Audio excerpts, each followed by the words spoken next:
With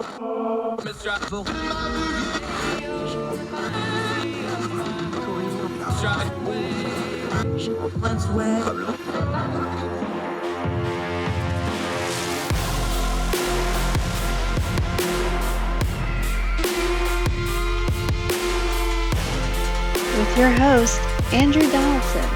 This is Heard Tell.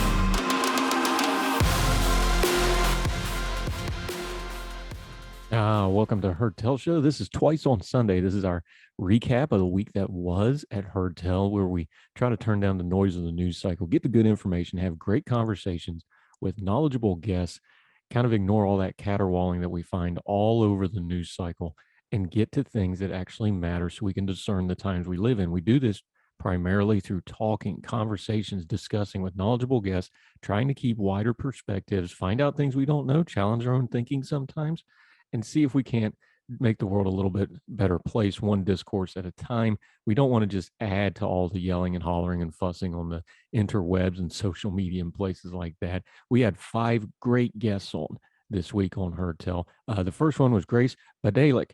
And despite the fact that I mispronounced her name 6 ways to Sunday, she was very gracious, suffered through for us. Great conversation. She started out, she wrote a piece about COVID policy with some certain governors, what's called Calvinball. If you don't know Calvinball, she'll explain that from the Calvin and Hobbes comic, and it's become its own meme online.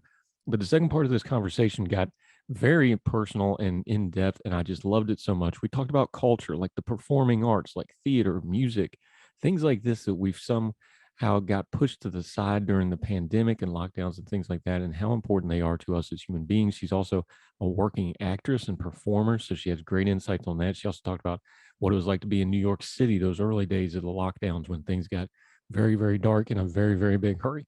Grace Bydalek, part of that conversation on Heard Tell right now.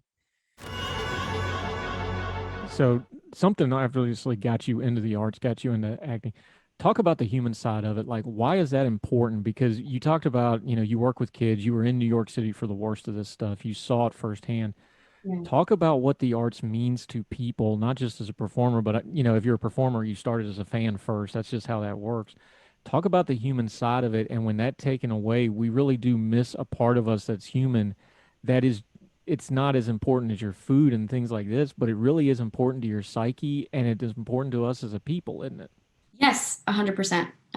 The human side is incredibly important. I always go back to the Dead Poet Society quote, where Robin Williams' character says, the human race is filled with passion, medicine, law, business, engineering. These are all noble pursuits and necessary to sustain life. But poetry, beauty, romance, and love, these are what we stay alive for.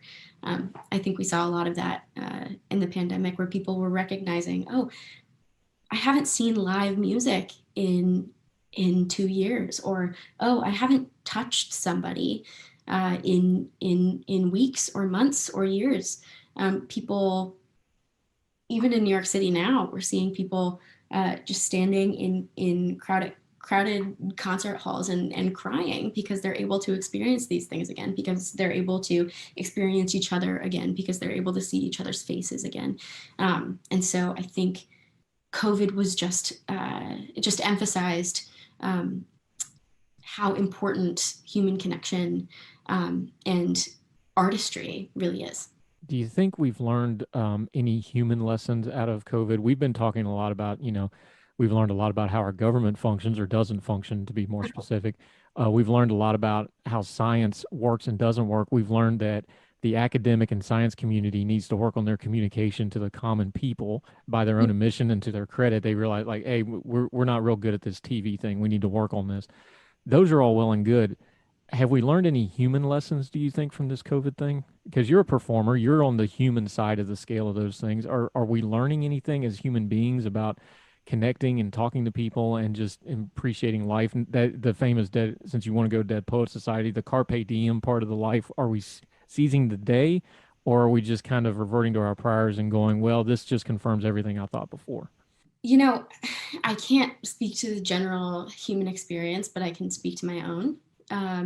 I know that COVID for me stripped my life of so many unnecessary distractions. and so many unnecessary pursuits and all sorts of unnecessary striving, and brought me back to what was fundamentally most important in my life, which was family, which was connections with my friends and ensuring that my friends were okay, which was my relationship to God, and my ability to reflect and process. And so I think we're seeing a lot of people kind of get back to basics in a way that is beautiful, and I think will prove very fruitful, specifically in the artistic sphere. Like, I can't wait to see what people have been creating, and I think we've only just kind of seen the tip of the iceberg as far as that goes. Yeah, Grace Bydalek, staying with us on Heard Tell. Great conversation. Let's take that one step forward. We go forward. I know on our program we do culture and politics. I don't think those are separable. I think they go together, and I don't mean in the culture warring way that people have just kind of made a business model out of it. You know, politics is how people govern themselves, and culture is what those people are. I just don't think you can separate those two things. When you look at it from the culture side, like you just talked about it, stripping away the nonsense. Let me just ask you, why do you do it? Because, you have your career, you're a working actor, you're kind of living your dream. Why get in the dirty pool end of it with doing the politics stuff? I think that's a great question, and I would ask that to you as well. My answer is politics affects policy, which affects people.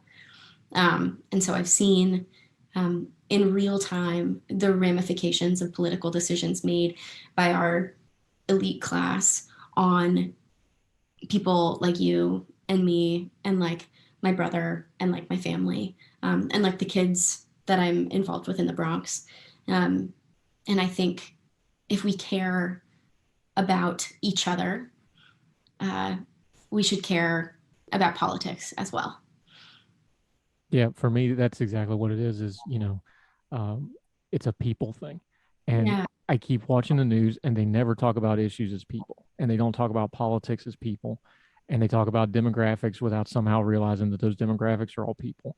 And I just got tremendously frustrated, especially when, I went through my health stuff where I couldn't work a quote unquote real job anymore. And, now I do this for 15 hours a day. But I just got tremendously frustrated of like, no, this is not how you talk about people.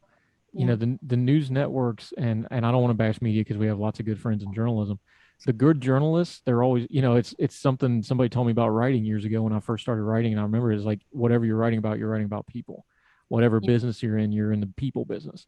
It's about people. And so much of our media and culture and politic discourse was completely devoid of people. It was all buzzwords, and it's all just issues. And I want this policy, and my team needs to win. And it's all power structures. And it's like, that's why nobody can talk to anybody anymore, is because everybody's just talking about these things as if they're in the abstract, and you're not dealing with people anymore.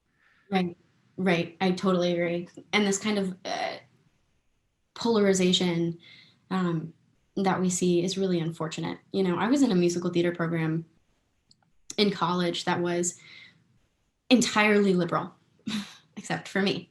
And we would have, I was able to have open conversations with people and sit down with people over breakfast and talk about policy, or sit down with people who didn't necessarily understand a conservative perspective and speak openly about why I believed the things that I believed, because I believed that they thought the best of me, right? They were assuming my best intentions. And I think that is to a large extent what we've lost.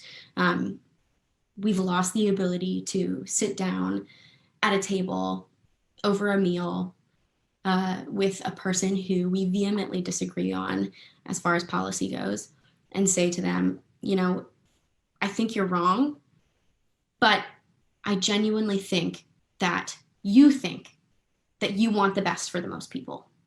You want the best thing for the most people. And so I'm going to hear you out. And, you know, as I have been in theater and in the arts, I have seen it progress to this place where we are now, which is this kind of cultural illiberalism, where if you don't fall in line with this kind of new orthodoxy, you are not allowed to be a part of the industry. And so it makes me very sad, because I actually think that it is detrimental to the caliber of art that we can make. It's detrimental to the quality of our friendships that we can have. It's detrimental to the interactions with people that we have on a daily basis. And it's also detrimental to our mental health when we're categorizing people in such strict ways. And so it makes me really sad.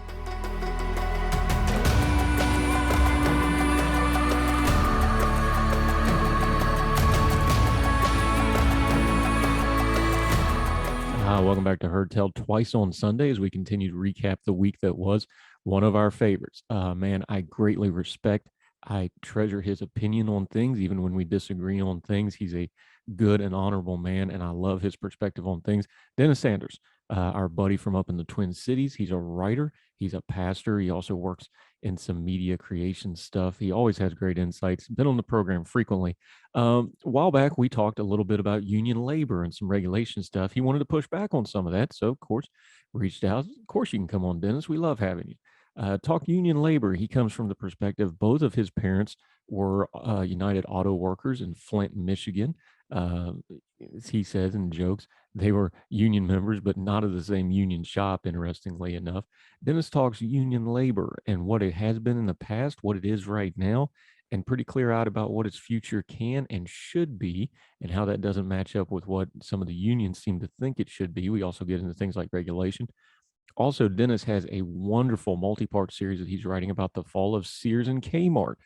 Younger folks may not realize that for 100 years, Sears was what Amazon is now. That was the place to get just about everything. What happened? Well, it was just capitalism and bad management, right? Not exactly. There's a lot more to that story, and it has a lot of implications for how we do economics, how workers are treated, how companies are run, things like this. So one of our favorites, Bennett Sanders, was on the program on last Tuesday, and we get a little bit of that conversation right now. One thing about unions that always strikes me, I think they're really misbegotten in where they're picking their battles right now. Organized labor, especially big labor, they are all in on going against the gig economy, the secondary economy, whatever you want to call it. Why do you want to alienate? Look, unions are down to something like 10% of the workforce. The gig economy is up to something like 30% of the workforce. Why are you picking a fight with the very people that you're arguing that you want to come into your unions? And all you're really doing is alienate them, because they're like, look, leave us alone and let us work. This seems really misbegotten to me. That I totally agree with. I think one of the worst things that I've seen, especially the law that came out in California, which I think wreaked havoc on a lot of gig workers. You know, I think part of it comes from this belief that they think that the gig economy is just exploitative. And so they think that, well, wouldn't you really want to just work in an office or in an industry or whatever, like everyone else? What I think the unions don't realize is that the nature of work has changed. There are a lot of people that want to work on their own. They want to be contractors. They want the flexibility that comes with all of that. And so coming in with a law that basically messes all of this up isn't helpful, and it really just makes more enemies against unions than what is necessary.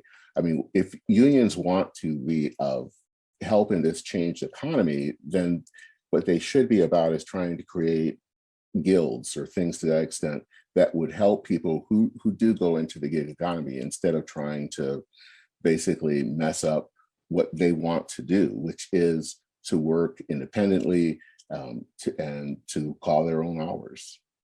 Yeah, here's where I depart from some of our labor-friendly brethren. I think you absolutely have a right to start a union. I've been a supervisor in a company that was non-union. We had it hanging on the walls. I've facilitated the meetings for union reps to come into the non-union rep. We set them up in a break room. There's very specific rules how you have to handle those things. I've done all that. I've interacted with them. I know how those things work. My thing is, you absolutely have a right to have a union, but that also means you should absolutely have a right to not have to go through a union to make your livelihood. And that just seems to be the disconnect with some of the big labor folks and people that I know that are genuinely pro worker, and they really believe that that's the best thing to do. If you're just changing one tyranny of a company to the tyranny of a union, and especially if you have a union that also has the backing of the federal government, which all too often is the case nowadays, there's no way you can convince me that that's pro worker, because if the union has the backing of the government and you don't have a choice to be in the union or not, where's a worker go then?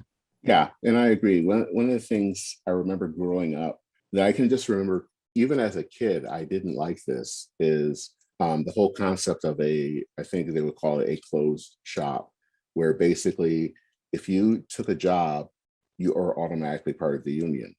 And there was a part of me that was bothered by that, because you didn't have a choice of whether you wanted to be in the union or not. And I get what they're trying to get at with collective bargaining and all of that, but you've taken that person's choice of what they want to do out of their hands and just made them and just forced them to do something that they don't want to do. And I think, that's kind of related to what's going on with the gig workers, is this belief that unions are good, so everyone can benefit, and realizing that there is also choice in this. People don't have to join a union. Unions are voluntary organizations, and even in spite of all the good I think that they do, and they do a lot, but it's good, they're voluntary, and people shouldn't be forced to be part of one if they don't want to be part of one. And I think that's okay. To me, that's part of what it is to be an American. It's a sense of choice of what we want to do. It's part of what's killing the unions too, that the union was always supposed to be the voice of the worker. Well, everybody's got a voice now because they all have social media accounts. Like, they can Google what their company's doing. They don't need their union rep to explain stock options to them. They all has technology just kind of made part of what the traditional union was obsolete. They've made part of it. I don't think they've made all of it. And I think this is maybe where the initial pushback came when I wrote to you a while back, is the belief that because we have a more,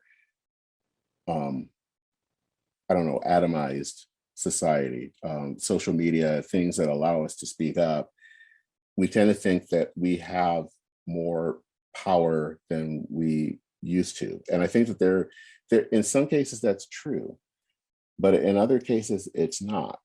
You may not have the power to say, I would like to have better benefits or to deal with better healthcare.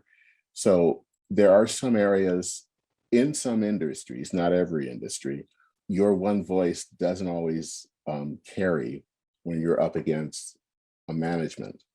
And so that's where you would see a need for a union to kind of be that voice. Where I think the caveat is, you have to want to have them be your voice. They can't just come in and be your voice. That I think is wrong, because that turns people off. People don't want to have something being done for them. And in some cases, they don't want necessarily a one size fits all thing.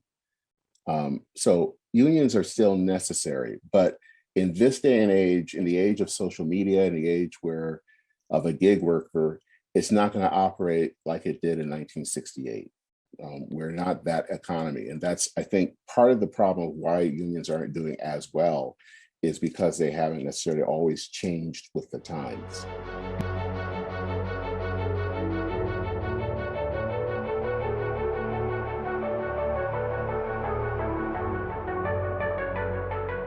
Welcome back to Heard Tell. Going back overseas, UK. We love having our UK contributors, and we're working to try to get contributors to other parts of the world as well. We live in a great big world. We don't want to ever just funnel information and pretend like we're just in our own little corner of it. One of our great Young Voices contributors, Alys Watson Brown, super sharp, great insight. Really enjoyed having her on. Good feedback to this interview and conversation we had with her, talking about the UK response to Ukraine and the Russian invasion there. Also talked a little bit about leadership. Boris Johnson had been mired in scandal, was having all kinds of problems before this crisis come. We'll check in with how he's reacting to things. President Zelensky of Ukraine spoke to UK's parliament, how that landed. Also asked her about the perception of the United States' leadership or lack thereof during this crisis, and her thoughts on that are something you definitely want to hear. Also, towards the end, we talked about the changing liberal world order and how things are changing based off the events in Ukraine. Alys Watson Brown, fantastic conversation. Got a lot of play on social media. People really responded to this one, and you can listen to part of that conversation right now. Though, there's been this sort of thing of, okay, maybe the UK is trying to find their place in the world because, obviously the British Empire is no more. We're put past the Cold War stuff. And then you have the Brexit stuff that just drug on for years after years after years. Is it the feeling now of like, okay, we're not sure what's next with our relationship with Europe, but this aggression from Putin, this obvious, clear and present danger to the Western world order, does this seem like it's clarified it of, okay, we need to put the Brexit stuff behind us. We have to figure out what our relationship with wider Europe is, and we need to move forward. And this is what it's going to look like. It's probably not completely a thought, but it seems like maybe it's been clarified a little bit the last few weeks. Yeah, people are tired of Brexit being in the media. They're tired of it.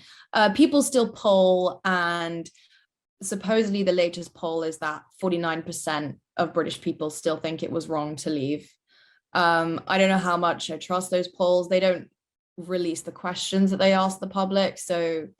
But I think with our relationship with the European Union, in the context of Ukraine, the UK probably would have acted in the interests of NATO rather than the EU as a foreign policy body anyway. And we were able to introduce our sanctions, but we just avoided and surpassed the intergovernmental processes of the EU, which are incredibly complicated.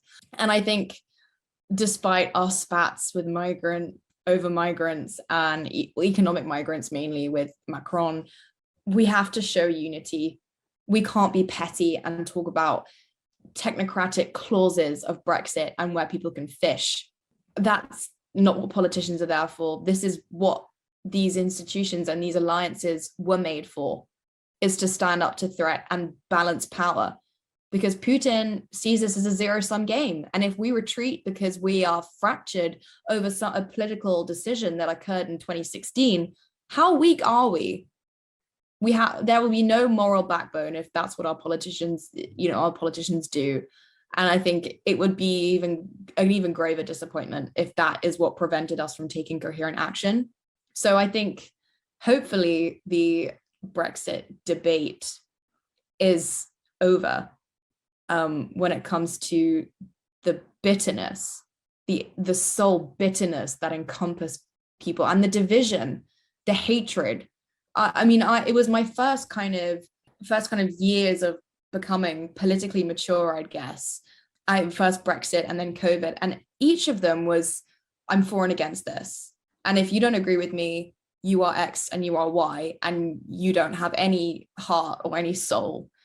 And it's strange. I don't know if this happened with America and Trump, you voting Republican in 2016, but the hatred that ensued against people who had voted leave was unprecedented. And I was, young, and I would have voted leave if I was able to vote. I was only 16 at the time. But I couldn't, I felt scared to talk to my friends about it. But now we can talk about it loosely because we know we have way bigger problems in the world, and that's Ukraine. So hopefully it'll just ease the kind of social tensions. Yeah, talking to Alys Watson Brown. You raise a good point. So let me just kind of wrap this up in that way then. You talk about generational thing. your generation's too young to remember the Cold War, although you've obviously it shaped a lot of the world that you grew up in. Things like Brexit, things like this Russian invasion now, these are probably going to be generational defining things for your generation's politics going forward in the UK and probably Europe's as well. We've already seen in Poland and countries like, they got the border right there. They're dealing with this stuff.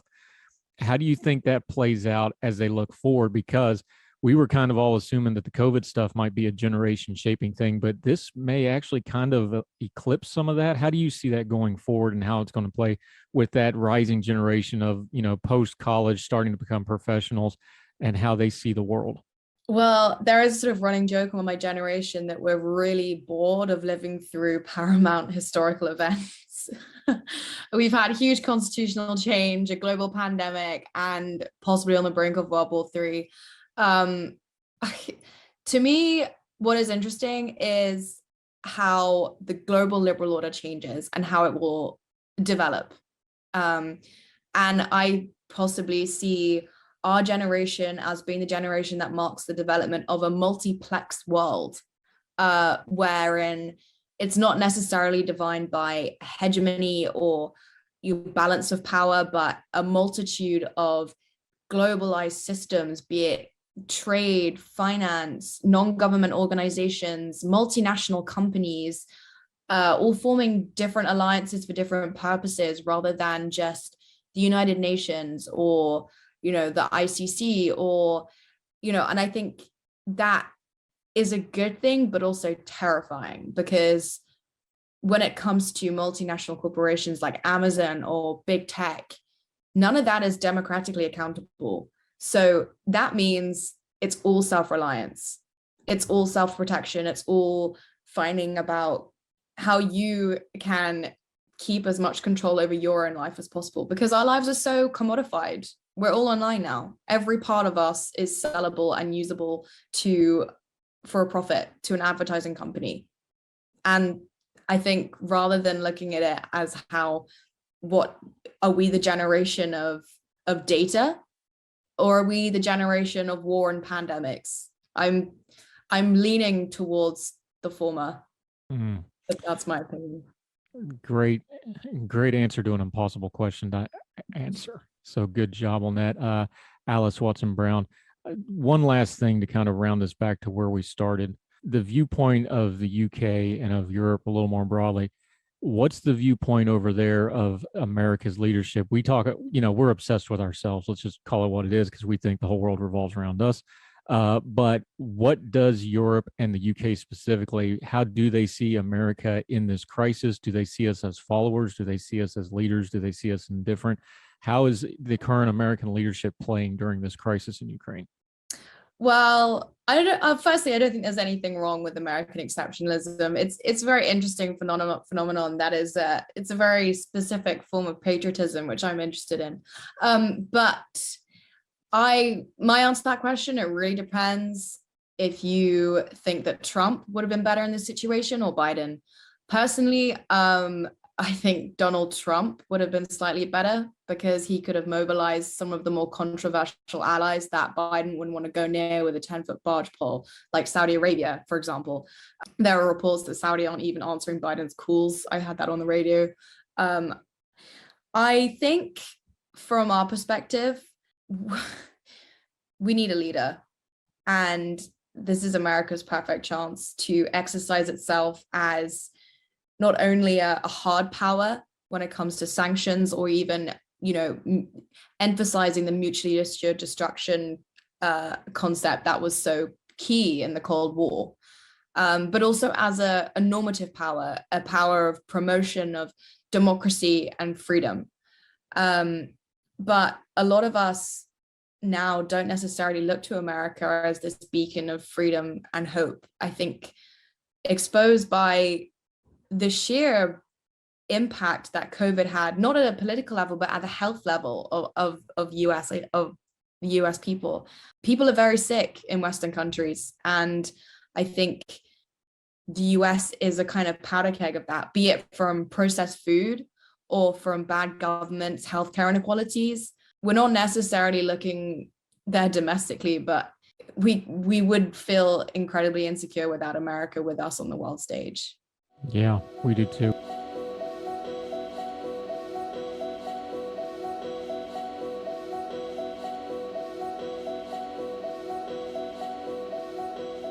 Welcome back to Heard Tell Show. Twice on Sunday, continuing to review the week that was.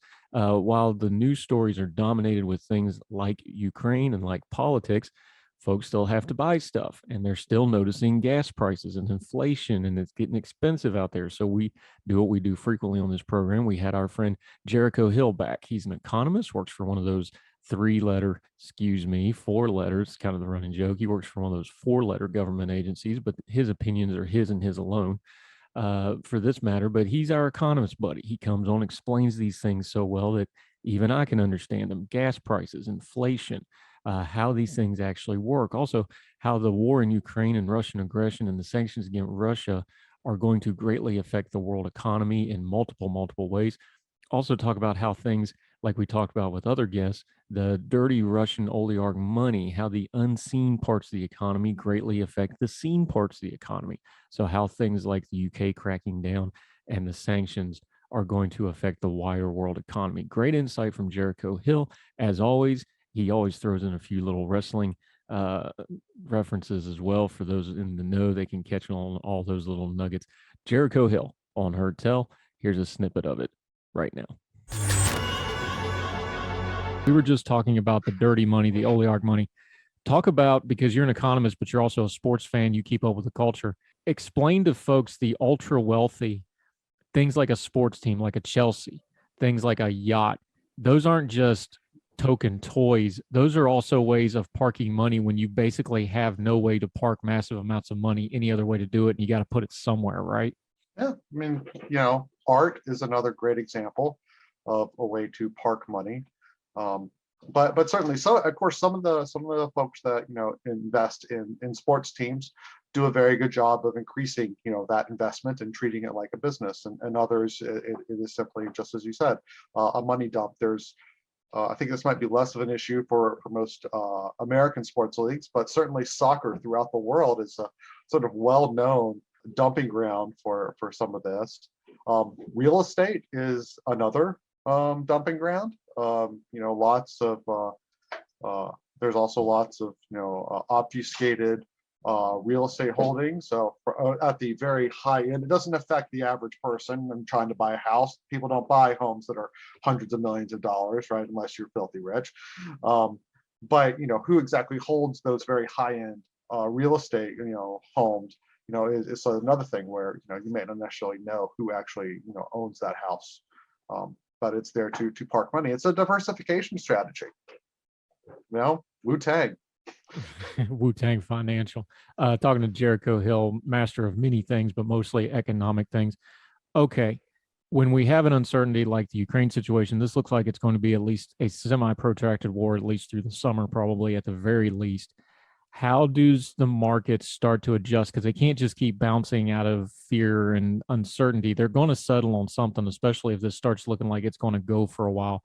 Because remember, before this, we thought we pretty much had this summer economically figured out. The Fed's going to raise interest rates 3 or 4 times. We're going to have an election year, so they're going to jimmy the money. We're going to have another stimulus package so they can run on that. We were going to get inflation under control. Yeah, we thought everything looked great. We thought we had this year under control. Look, at some point though, the powers that be are going to make a decision on what path to take. How do you think that shakes out here in the near term, probably over the next 2-3 months? I think I first have to say there's a lot of personal bias here about that path, because I apparently have more than a quarter of Ukrainian blood in me.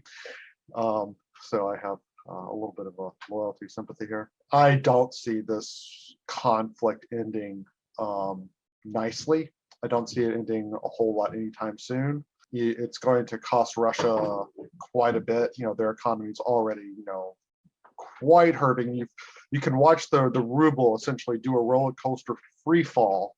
And you can watch videos now of folks fighting for stuff in grocery stores, which is reminiscent of another time when Russia used to be called the Soviet Union. Now, how it all, I wish I could say how it would all shake out. I don't know what the military situation is going to look like. I certainly have, hopes that some Ukrainian solution is found to the benefit of the Ukrainian people. I feel badly for them, and have been doing what I can to support the Ukrainian Red Cross and other such organizations that desperately need help. But think about Europe now, and this like in the short run. Let's be a little more optimistic. In the short run, Europe is going to suffer from pretty high heating bills and energy prices too, because they're shutting down a lot of the oil and gas investments they were doing, and now you've got Germany saying, "Oops, maybe we don't want to shut down the nuclear power plants that we were planning on doing. Maybe the best thing to be green is to actually build more nuclear power plants." I think that would be a really, really good change.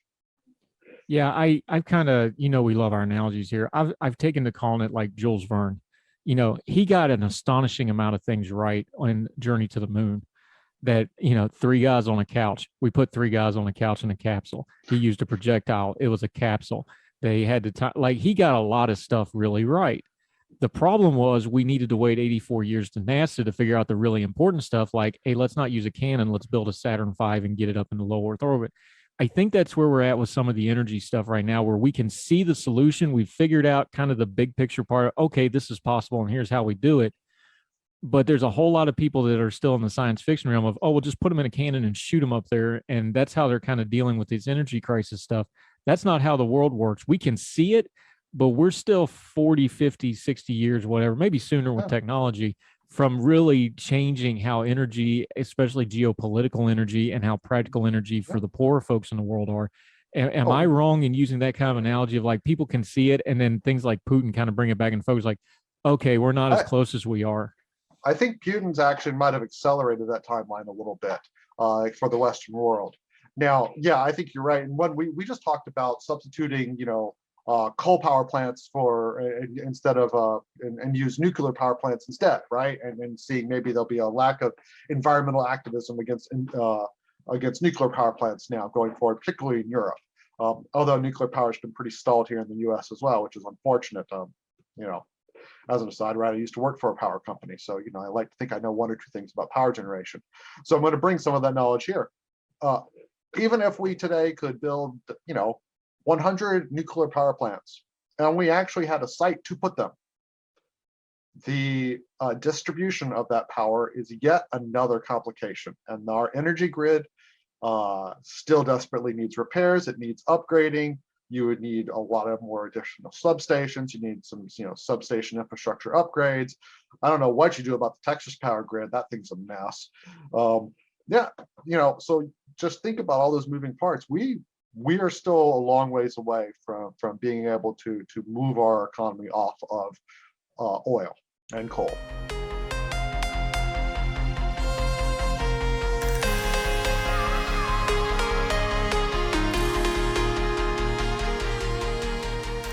Welcome back to Heard Tell Twice on Sunday. Thrilled that you're with us. Thank you for sticking with us all week long and for this recap that we've been doing on Sundays. Y'all asked for it. You wanted more of this. We did it. As long as you want to listen and watch it, we're happy to do it for you. On Friday, we had on Regan Farrell. This is a tough topic, but we don't dodge tough topics here. We talked about sex workers, human trafficking, regulation, decriminalizing and legalization of sex work, things like this. Now, why do we talk about that? Well, here's why. Because when you're talking about things like criminal justice reform and government accountability and policy and things that really, really matter, there's always bleeding edges of that where things get really, really messy. It's especially true when you're dealing with things like sex work and human trafficking. It gets messy in a hurry.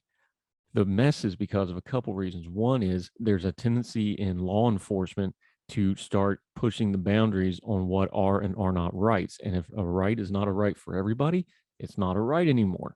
So just because you slap something like sex work on something doesn't mean those people don't have rights. It's very important to discuss it. Also, human trafficking gets a whole lot of play, but too often in the headlines, what is claimed to be human trafficking turns out to not be that. Why is that? And we've got the data to prove it. Law enforcement and police organizations love to throw out the big terms like that, but then the crimes don't seem to match the evidence. And it turns out it's a really good way to get attention. It's a good way to get a whole lot of money and funding. We need to unpack all these things because it goes to how we police ourselves, how the police us, how we have relationships with our government, and how bad policy usually starts by not treating people like they're human beings and not just facts, figures, and ways to get more money and or get on your moral high ground and yell at folks. It's a tough topic. It's an in-depth topic. Regan Farrell did a wonderful job breaking down through all of it. Things like the Super Bowl conspiracy theories every year, how there's going to be massive human trafficking around the Super Bowl. She's got the data and stats to figure it all out. Tough topic, but that's what we do on Her Tell. We turn down the noise on it and we get to the facts at hand. Regan Farrell, right now on Her Tell. All right, I'm just going to throw you the question before we dig into the issue, the pushback. Well, it is illegal, so why do I care? It is illegal, but I try to begin with a harm reduction framework. If your main issue is helping victims, of helping people get out of something that you feel is immoral or is threatening them, then I completely understand. But the best way to do so is decriminalizing sex work. Then you're not bothering anyone who, out of their own volition, has engaged in this or needs to engage in this work in order to provide for their family. Sex work is often referred to as a victimless crime. It's not so dissimilar to other things that are completely illegal, such as selling your plasma. We can have a longer debate about the ethics of work and labor if we want to, but that's not for today.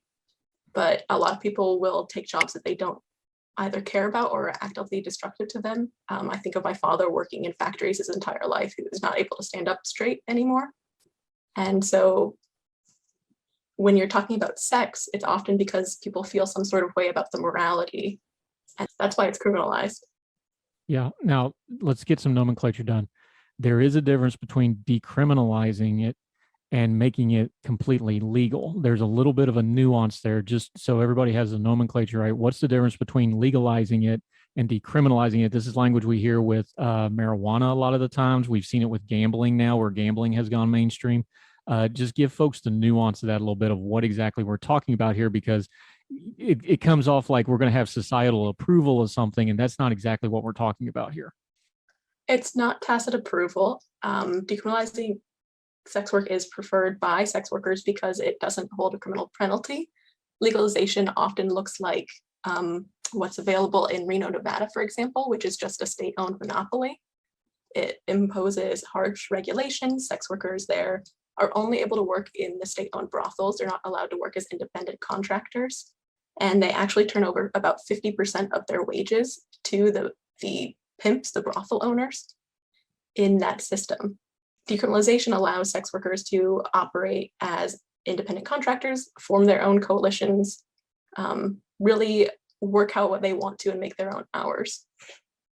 Now, over in Europe, because I lived in Germany 2 different times, over in Europe, other parts of the world, this is already kind of the standard, and yet somehow their societies have not completely collapsed into burning piles of nothingness. I'm being a little facetious because, again, I understand this is icky to people. I understand a lot of people have a moral problem with it, but they call this the world's oldest profession for a reason. Human nature is undefeated. Some of this is us beating our heads against the wall against something that's going on, and we just don't seem to want to have a realistic conversation about it, do we? No, not at all. This is going to continue happening.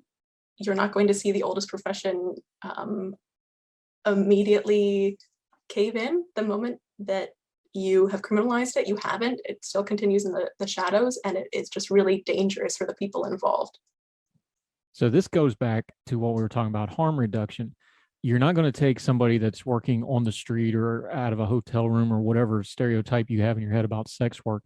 You're not going to take them from 0 to getting a college education and a middle-class job. That doesn't go from 0 to 60. So like we've seen, again, I hate to use the examples, but people understand things with legalizing drugs and drug reduction and drug harm reduction. Gambling's another example. If we're going to have good policy in these fields, even if you're dead set against them, there's a reality here of, hey, these people can't go from 0 to 60 to doing it to dead stop. You've got to have some middle grounds and some steps involved, don't you? Entirely. Often human trafficking victims' first experience with the police is in handcuffs, not as they're being helped.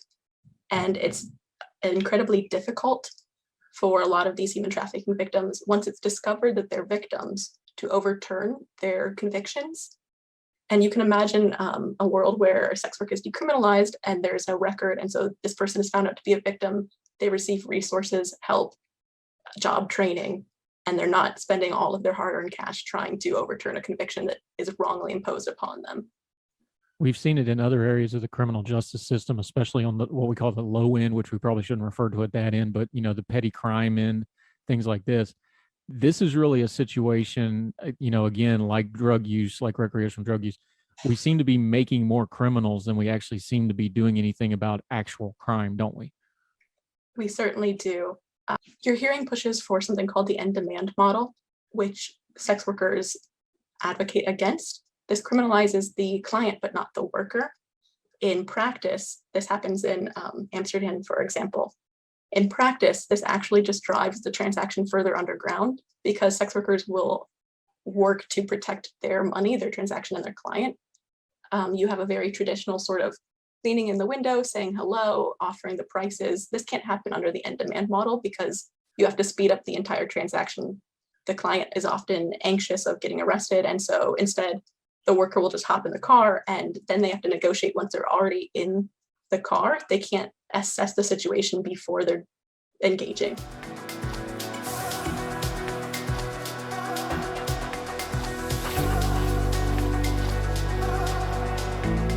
That'll do it for this edition of Heard Tell Twice on Sunday. Be back with weekly episodes every weekday morning. Heard Tell. If you're subscribed on the YouTube channel, if you are subscribed on any of the podcasting platforms, you'll automatically get it every morning. Brand new episode of Heard Tell each weekday.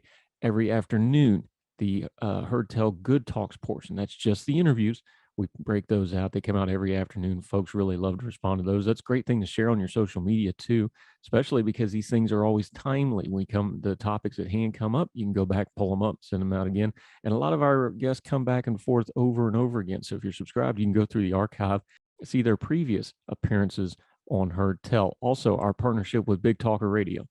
Thrilled to be working with them as always. They've been revamping. The new Facebook page is up, looks fantastic. They stream Heard Tell every weekday, 6 a.m. with a replay at 3 p.m. They also stream the Twice on Sunday program we're doing right now. You can go on there. If you're a Facebook user, they have all the video from all the episodes that we've done since partnering with them on their Facebook page, Big Talker Network. Just put that in the search block, come right up for you. You can go to the video page, catch past episodes, and watch the live streams when they come up. Appreciate them. Now, we get back to business. We have more Heard Tell coming up this week, continuing to turn down the noise of the news cycle. We bring on great guests that are knowledgeable. Some of them will push and challenge your thinking a little bit. Some of them you won't agree with. We have on all kinds. We have conservatives on. We have libertarians on. We have progressives on. We push it because that's how you do grown folk adulting culture and politics. You got to work at it, and we'll continue to work hard as long as you want to listen and watch it. So wherever you and yours are, across the street or around the world, we appreciate you always joining us for Heard Tell. We hope you're well. We hope you're well fed. We'll talk to you soon on Heard Tell. All the music on Heard Tell is provided under a Creative Content license from monstercat.com.